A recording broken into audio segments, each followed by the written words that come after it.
Hey guys! For today's video, magluluto tayo ng salmon steak. Ayan, yung lulutuin ko.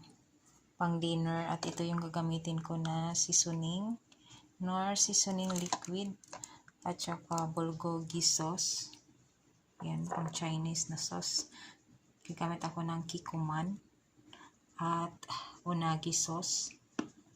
Ayan, at black pepper. Himalayan salt. At ito yung panggisa ko mamaya, yung garlic at saka ginger. Para medyo mabango siya. Ayan, tara, samahan niyo ako sa aking pagluluto. Ayan, dito sa maliit na bowl, so maglalagay tayo ng ayan, isang kutsarang kikuman. Tapos, yung Knorr seasoning. Ayan, konti lang ilagay natin. Kailangan ko na siyang paghaluin dito bago ko siya ilagay doon sa steak mamaya.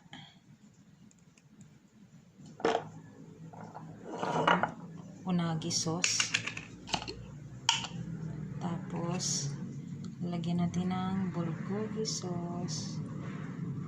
Dalawang kutsara. Yan, natamis to siya. Manamis-tamis. Mix lang natin. Tapos bubuhos na lang natin siya mamaya doon sa ating gagawing salmon steak. Ayan. Tapos yung natin ito lalagyan natin ng pepper.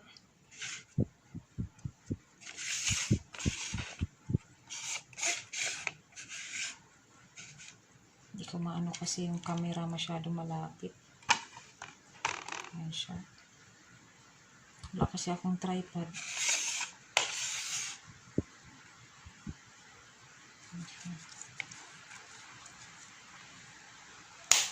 Tapos lalagyan natin ng asin. Ng Himalayan salt. Kunti lang kunti lang yung malabas.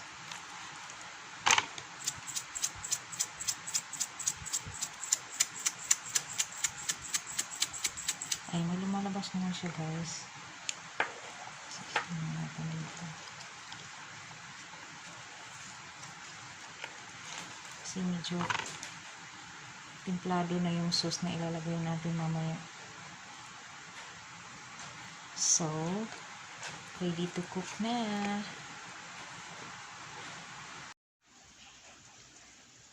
Ayan. Naka-on na. Mahina lang yung apoy kasi malaki yung ginamit ko na burner. Papainitin lang natin at papainitin natin yung kawali at lalagyan ng olive oil. Maglalagay tayo ng konting olive oil. Panggisa lang dun sa garlic at saka ginger. Yan, konti lang nilagay ko na olive oil. Tapos ilalagay na natin ang bawang.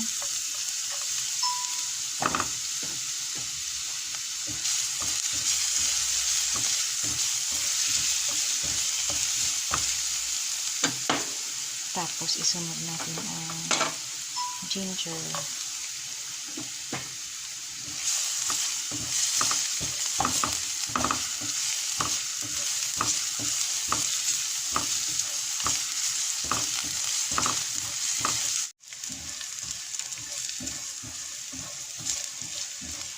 Ayan, medyo brown na yung yung garlic natin.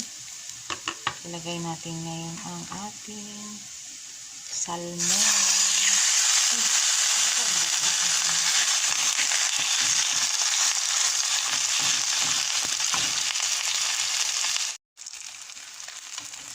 Babalik pa rin natin.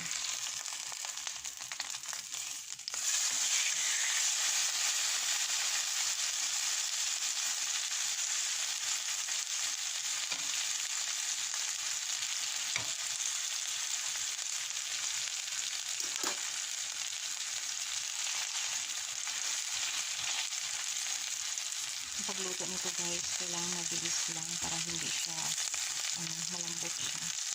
Tapos ilalagay na natin ngayon ang ating sauce. Haluin na natin bago ilagay. Ilalagay natin ang ating sauce.